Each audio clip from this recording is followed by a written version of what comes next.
Welcome to Art Ed Radio, the podcast for art teachers. This show is produced by the Art of Education University, and I'm your host, Tim Bogantz.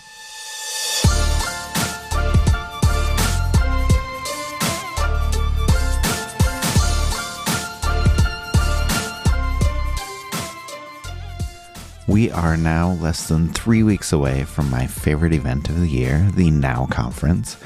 The best online learning experience for art teachers, just an amazing few days of learning, connecting, and art making. So today on the podcast, we're going to talk to one of our presenters from the conference, Joel Skolton.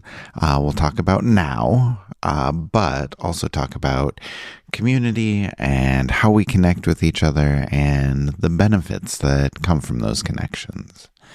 Now, Joel is the perfect guest for this because he has been to plenty of NOW conferences, presented at plenty of them, and he creates these amazing art-making videos that we love to use to start the conference. They're so much fun. They set the tone perfectly for the entire day. Now, I also want to talk to him apart from the NOW conference because he is just wildly popular on social media. He has something like 110,000 followers on Instagram, like who knows how many on TikTok.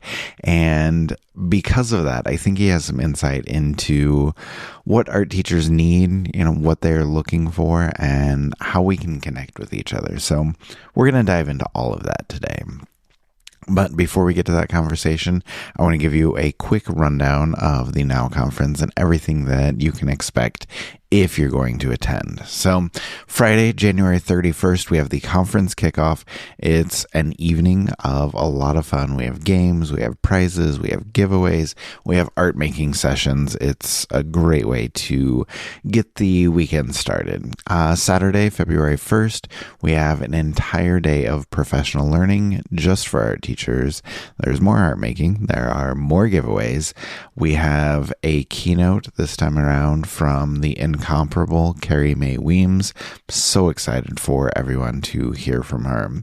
Then on Sunday, February 2nd, and honestly every day after for the next year, you can go to the AfterPass to find extra presentations, asynchronous learning, more perks, more prizes, and revisit any of that learning, any of those presentations, or catch anything that you missed. That's all in the AfterPass. You have access to it for an entire year. So everything you need to know to register and attend can be found at theartofeducation.edu/now. And with that being said, let's bring on Joel and get our conversation started.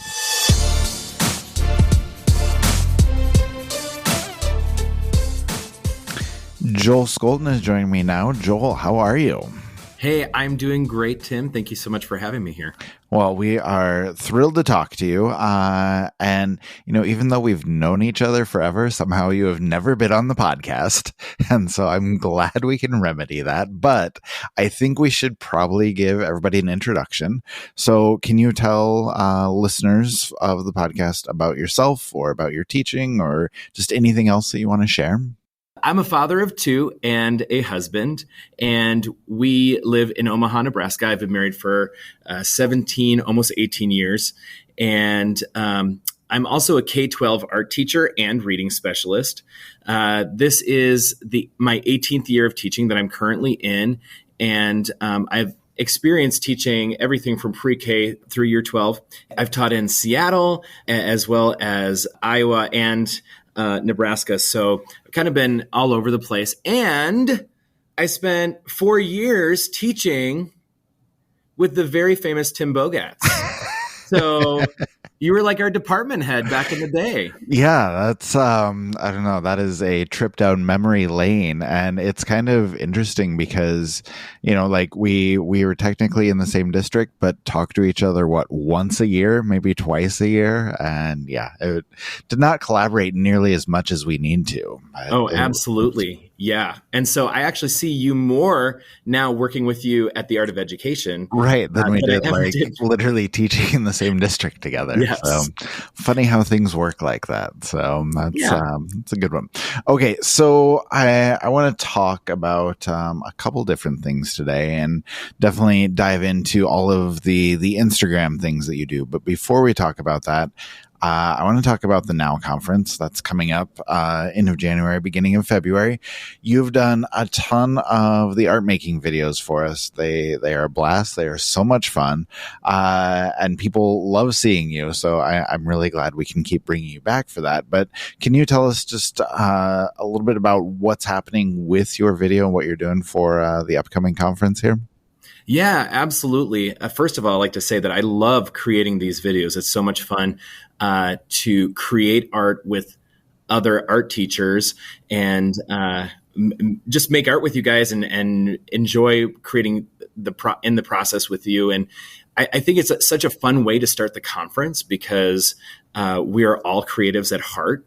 And so to begin the conference with an art making session is such a fun thing to do to start the session off.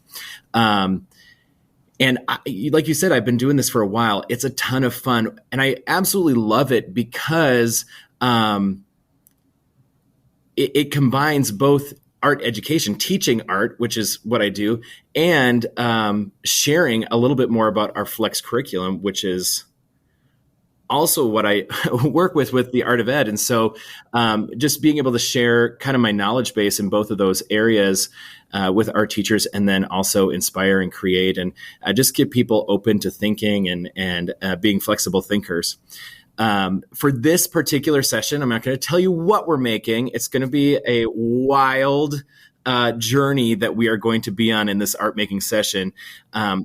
But I'm going to tell you, it's really fun. It's super open-ended. So I can't wait to see all the different results that we're going to end up getting with this. But you're going to want to have a sketchbook ready. You're going to want some watercolors, maybe some permanent markers, and then a handful of your other favorite materials, because you just don't know what you might end up needing. I love it. Well, I love that you're, still shrouding this in a little bit of mystery, which is very fun. But I will say it is a very cool lesson. It's a very cool project. And I love that this is the one you're doing because I think it works well for people to create their own art, but it also works well if you want to take it back to your classroom. And so just the idea that we can do both is really fun. And like you said, it's great to see what everybody comes up with, when we have a couple thousand creative people together, you get some really, really good results. So looking forward to seeing what everybody creates with that. So I like that. And yeah, like you said, if everybody can just get their art materials ready and start off the conference with some art making, that's a great way to do things. So now I also wanted to ask you just about everything that you've done with Instagram. It feels like every time I look you up on Instagram, we have another like 10,000 followers, which it's been exploding. But can you talk us through that? Like, I know you do a great job of sharing ideas, sharing videos. And I guess my big question is, like, when did you first find that format or create that format of lesson sharing videos that you do? And how did you find out that those types of videos, were becoming popular, that those are resonating with people online? Yeah, absolutely. Well, first of all, this has been such a wild ride for me. Years back, a mutual friend of ours, Abby, who also worked with us in the same district. I was going to say, we had such a good crop of art teachers working together there. It was wonderful. Absolutely. And she was trying to convince me to get onto Instagram, that's where all the art teachers were sharing all the best art ideas. And we were kind of talking about how sometimes we can get caught up being on our own islands in our buildings. A lot of us don't have other art teachers to collaborate with. And when Abby and I worked together, we did share a building. So we did have the opportunity to collaborate a little bit with each other. But once we moved to different districts, it really did kind of feel like I was on this island by myself. And so she encouraged me to get on Instagram. And I thought at the time I was like, I'm 30. What's a 30-year-old going to do on Instagram? That's ridiculous. Like, why would I do that? And so I held off and I held off and I held off. And then in 2019, I had a student teacher.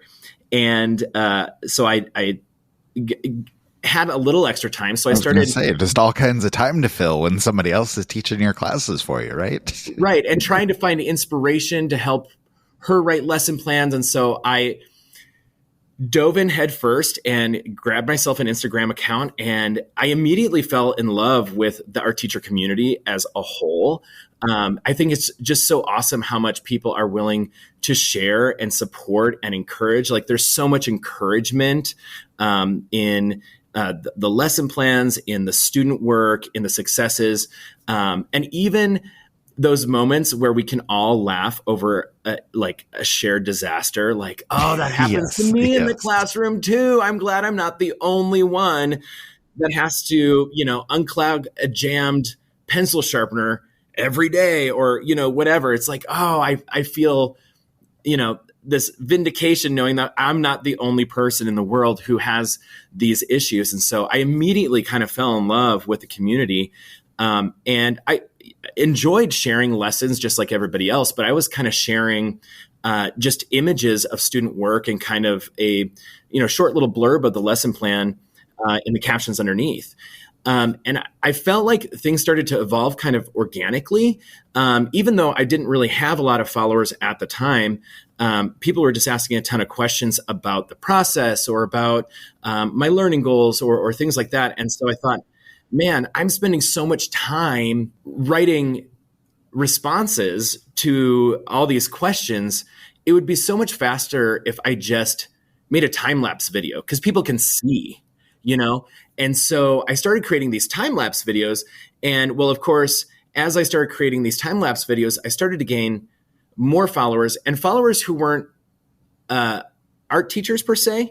And so what may have seemed really instinctive to maybe some art teachers, now I had people asking me very specific questions about but how do you do that? How is that done? And so now I was thinking, okay, this didn't solve the problem of answering all these questions, which I'm more than happy to do, but it does take a lot of time. And so I thought, well, maybe if I slow it down a little bit and add a voiceover, it will again take less time than maybe adding, or responding to all these questions that I had online. And so I started to add the voiceovers, and I don't know, things kind of just seemed to blow up. And so I went from, a pretty small art teacher following to a pretty large base. And it kind of happened organically. I think one thing that really helped is that I never really intended to have a bigger following. So it all is just super organic. And I think people recognize that what I'm doing is authentic. And so I think that speaks to people. I think that authenticity goes a long way, and what you post and what you share is all so much fun. And so, people just love seeing that. They love the positivity because it is kind of an antidote to what you see on a lot of social media. But, as you were talking about that, I was thinking because, you're well over 100,000 followers now, and I don't even know if there are that many art teachers in the entire country. And so I'm just curious about, the different types of people that are following you now, and if that has kind of changed your experience on social media. Like, has it changed for you? And are you doing anything differently now that you have all of these different people and different types of people following you? Yeah, absolutely. So I do think that my following is much more diverse than I used to have. I think I have a lot of parents who want to create art with their kids, and so are looking for art activities. I think I have a lot of homeschool families or co-ops who are looking for art activities to do with their kids. And I also think that I have a lot of classroom teachers who have been posed with the responsibility of teaching art in their classrooms, but don't necessarily have the resources to do it independently. And so I do think I find myself going back and explaining things a little bit more thoroughly than I normally would if I was talking to an art teacher colleague. Because I think there's, a general base level of knowledge when, you go to school for art and you go to school for education.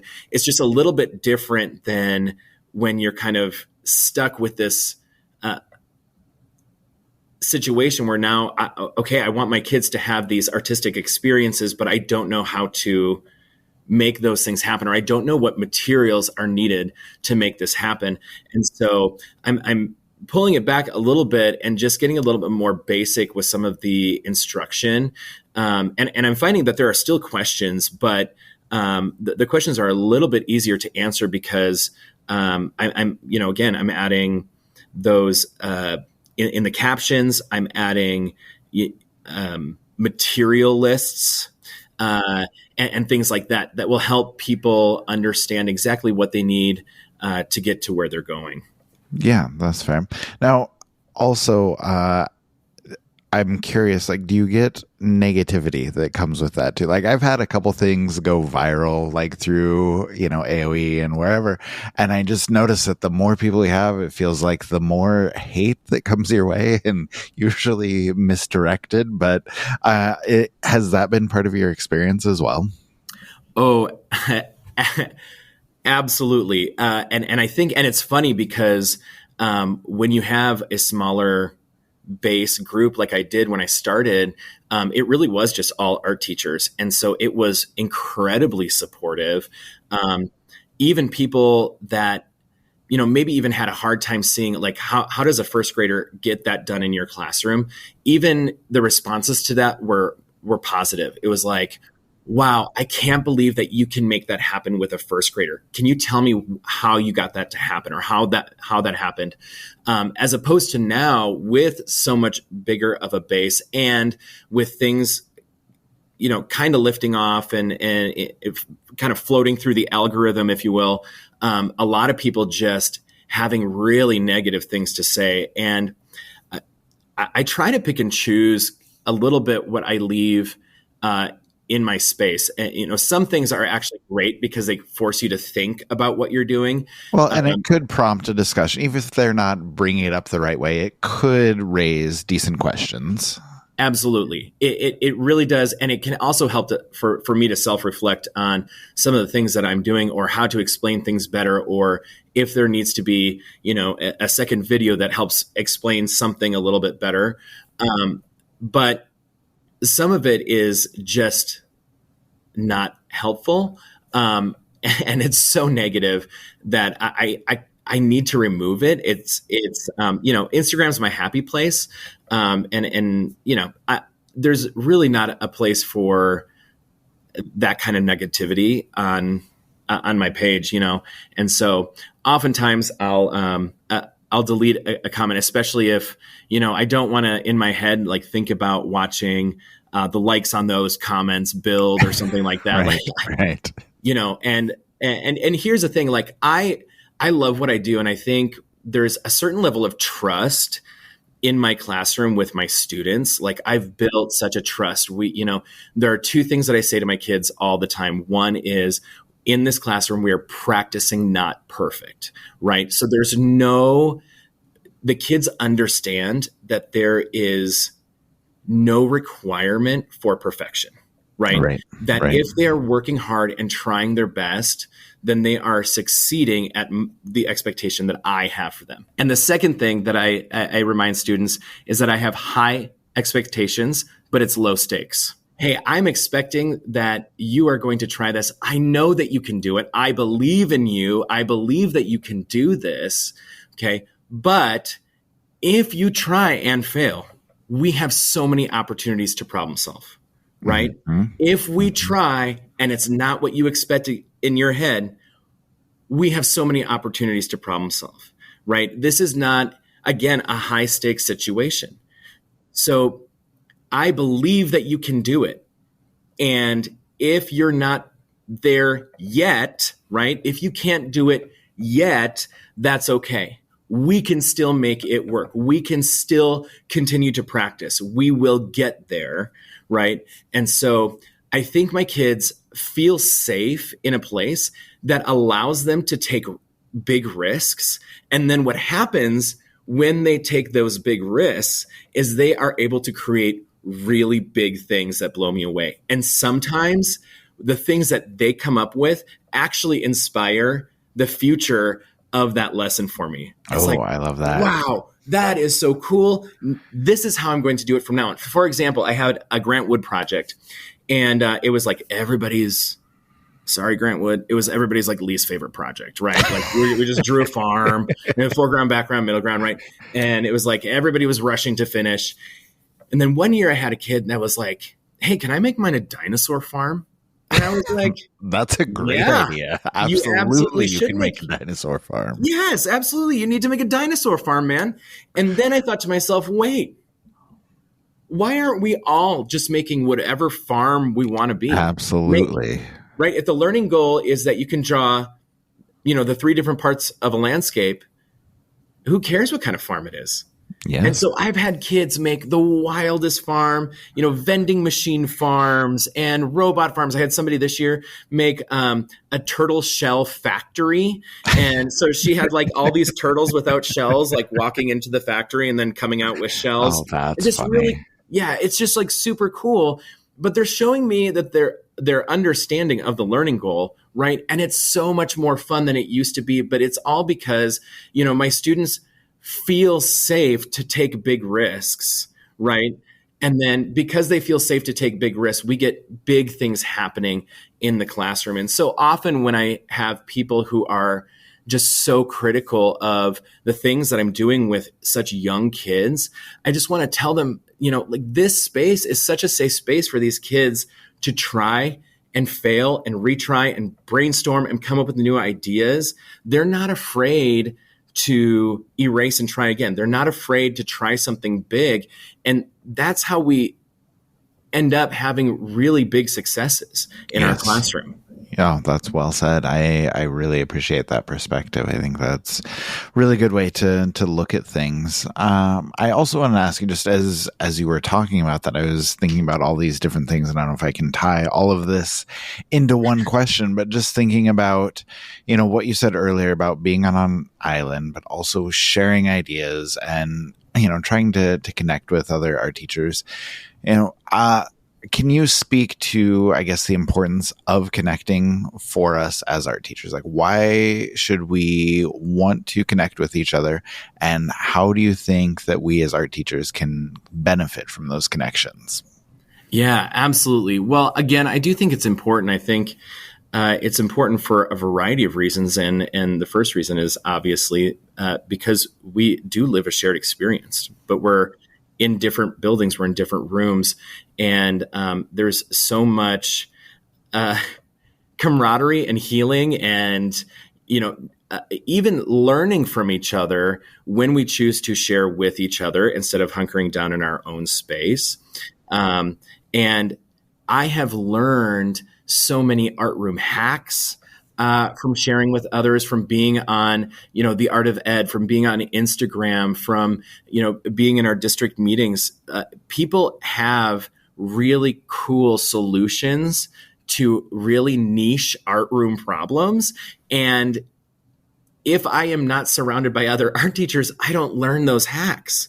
And I keep doing that thing the hard way until somebody brings it to my attention that there's an easier way, right? And I have hacks that I do in my classroom, right, that I can share with other people too. And so the more we are willing to share with each other, one, it makes our jobs and our lives easier, right? It's healing to know that we are all kind of living these shared experiences, but also so many of us across the country are, building our own curriculum or have limited resources to curriculum, or are creating much out of nothing. And so we are all kind of building resources by ourselves. We are all kind of, building these lesson plans and ideas by ourselves, and we can share the workload. I think this is naturally what happens when you're, for example, a fourth grade teacher and you're in, a team of four, right? You divvy things up, you share the brunt of the load, you share the lesson planning, and it makes it so much easier when you work together as a team. And again, we don't always have that. I'm fortunate enough to have something like that within our district. Our teachers, we do share a lot of that stuff within our district, which is great. But you don't always have that either, especially if you're the only art teacher teaching at a certain level in your district. And so being able to share in spaces like Instagram and the Art of Ed and things like that is awesome, because really what you're doing is you're saying, hey, this is something that was really successful for me. Here's a little exit ticket I did with them. Here's a resource that I gave them, that I drew up for them. And this is all available to you. Now, other people have the opportunity to take a breather, use your content, and not have to reinvent the wheel. And what's great is that whatever you're putting out there, it's coming back in tens of thousands, and so there's just limited ideas and resources that are being put out into the universe. So you're not having to reinvent the wheel every single time. Yes. I also think that another really great thing about sharing with other art teachers is that we all have our gifts and expertise. And I find that the more, sheltered I become as an art teacher, the more I tend to stick to very specific techniques, materials, strategies. Things start to look a little similar in the classroom. And it's because I'm thinking from my perspective as an artist, right? And so I'm an encaustic painter. I love painting. I love working with collage materials. And so those are things you find often when I'm writing a lesson plan. You'll see lots of layering. You'll see lots of painting. Reflected. Yep. Right. Yep. And because it's how I think. And there are other people who have other areas of expertise, and they think in a completely different way from you. And when you are incorporating lesson plans from other art teachers who have other areas of expertise, you are actually giving your students a much broader education in the arts, right? You're giving them a much more diverse kind of education where they're learning a variety of different things instead of learning similar things from the same person. Right. Bringing in all those perspectives can be so powerful. And like you said, it makes for a better education for your students. So yeah, I love all of that.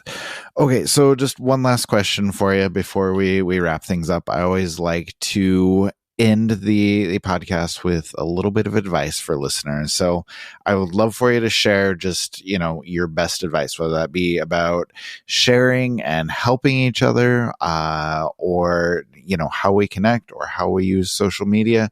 Like what do you want to put out there into the world? What do you want to impart to listeners? It would be to get out and find a community of artists to be a part of. And I truly do believe this, because I think you will learn and grow. You will become a better educator. Your kids will have a better arts experience. And, if you are living in less stress, your kids will feel that in your classroom too.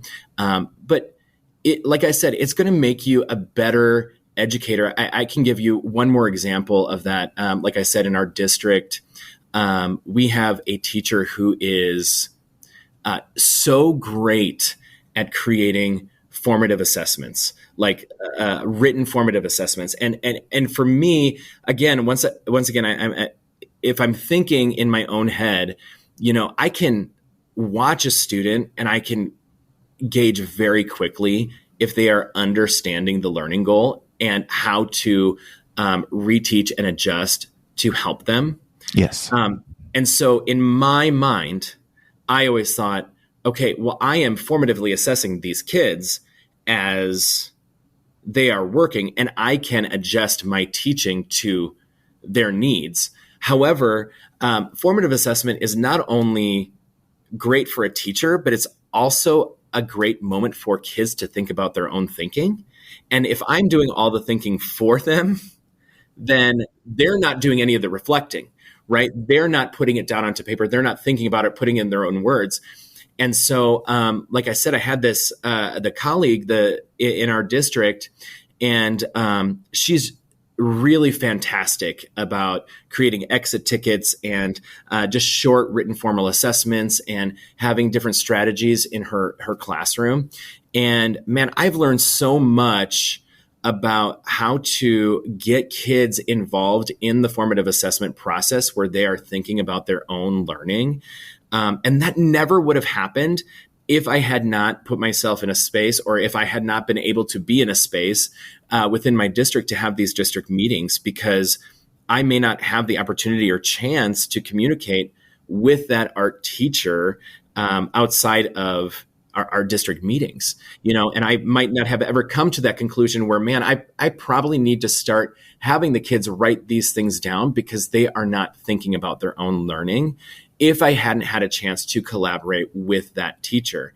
And she's inspired me so much to begin doing things. And she's so good about putting together these really short exit tickets that they're so easy to implement at the end of, kids get cleaned up early. They're in line. Here's a Post-it note, write things down, slap it into, one of the 3 categories on my door on your way out. It's so quick and easy that I can do it, like I said, as they're in line.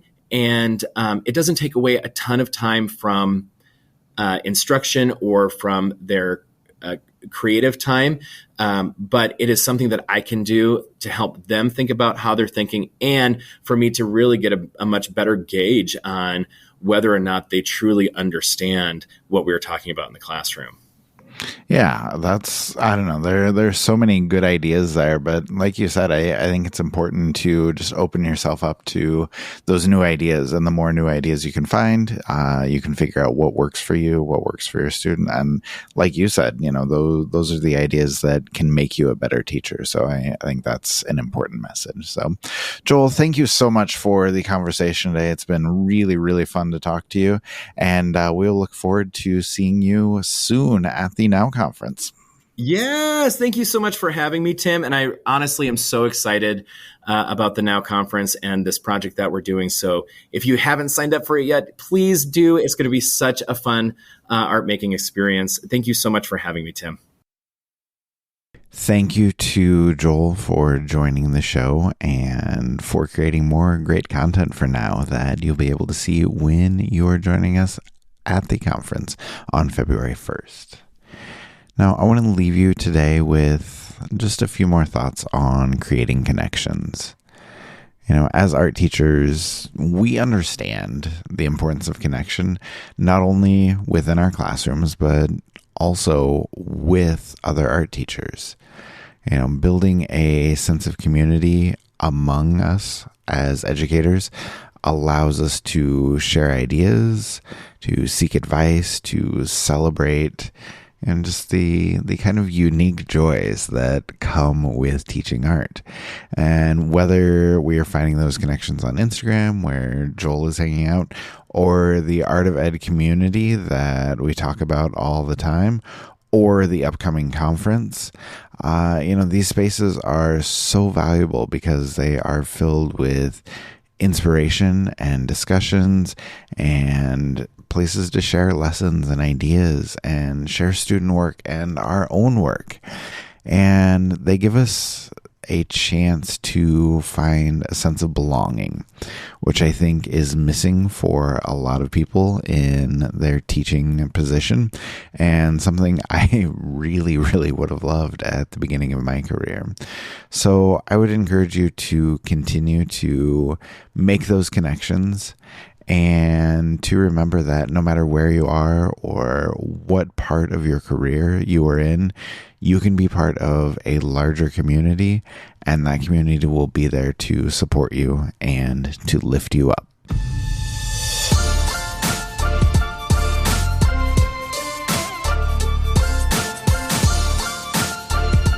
Art Ed Radio is produced by The Art of Education with audio engineering from Michael Crocker. Thank you for listening to this episode and every episode. Come join us at the Now Conference on January 31st, February 1st, and February 2nd. As I said, you can find all the information you need and register for the conference at theartofeducation.edu/now. We'll talk to you next week.